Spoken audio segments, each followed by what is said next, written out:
All right, this is the section of your internal that you can access merits and excellences. So listen carefully. It's not hard.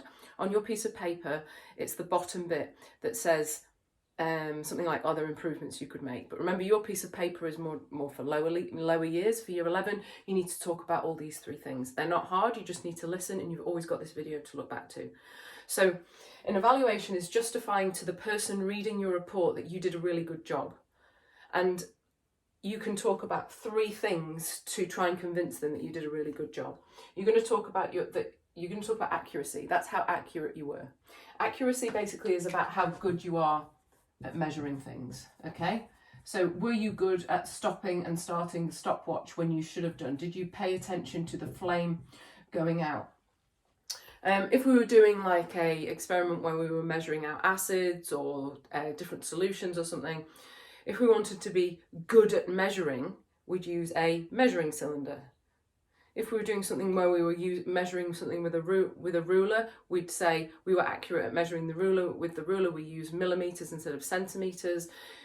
So you would justify that by basically saying, yeah, I was really careful with all my measurements. I used a stopwatch to stop at the start of the when the candle went on. I stopped the stopwatch. I didn't just use the clock on the wall and count the seconds down.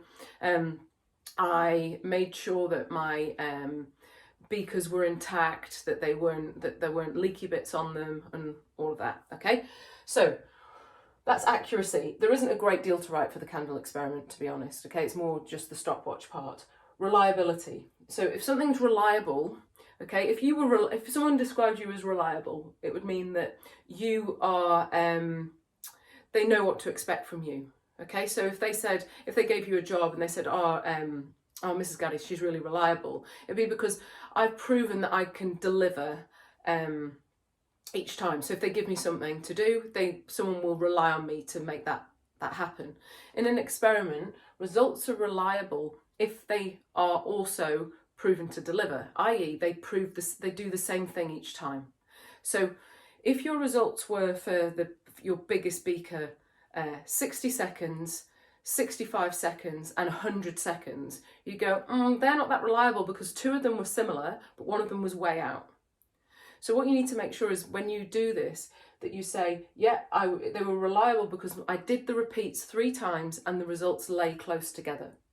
If for any reason your results didn't lay close together, you just not include the result that wasn't fitting quite in with the other results and say that's called an anomaly. And we're going to talk about anomalies on another day.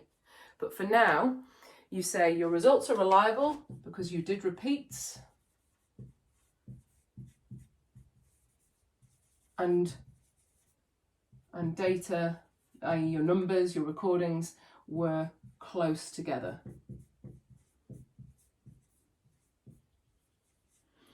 Right, finally, is your experiment valid? Okay, so this is the bit that most people can't really get their heads around, but I'm just going to try and explain it, okay? If something's valid, it means if your experiment's valid, it only went to test, you only tested the thing you intended to test.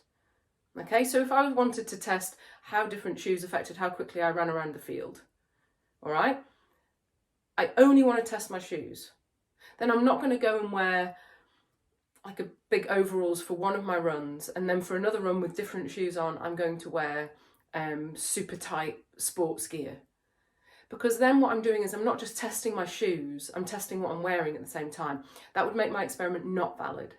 So to make it valid, I have to only test the thing that I want to test. In our case, we only want to be testing beaker size. So testing only what you intend to test, i.e. the independent variable, the thing you change. I'm going to write your IV, but I mean independent variable.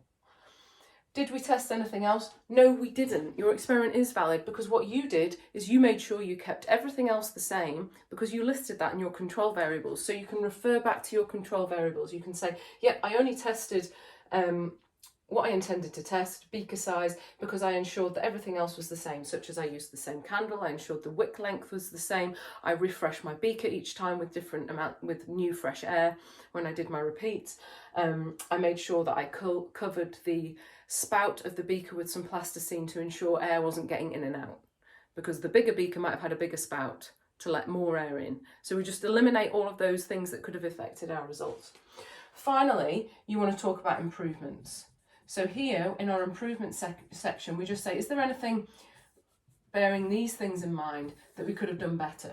So could we have been more accurate? So if you were using the clock to measure your time, you could say, actually, I could have used a stopwatch instead. If you weren't quite paying attention to when the flame went out, you could say, I could have paid more attention to the flame going out and stopping my stopwatch.